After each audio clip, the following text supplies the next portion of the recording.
sərhədlərə böldülər, adlarla yadlaşdırıb öldürdülər. Bizi sərhədlərə böldülər, adlarla yadlaşdırıb öldürdülər. Suriya, İraq türkü dedilər, Əfqanistan, Neystan türkü dedilər. Bizi sərhədlərə böldülər, adlarla yadlaşdırıb öldürdülər. Türkün şimalı cənubu oldu, Türkün şərqi qərbi oldu. Bizi sərhədlərə böldülər, bax beləcə Türk özünə qərib oldu. Türkün Suriyası oldu, Türkün İrabı oldu. Bizi sərhədlərə böldülər, bax beləcə Türk özünə İraq oldu.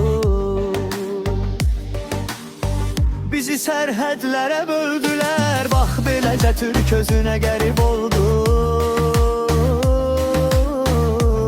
Türk özünə İraq oldu.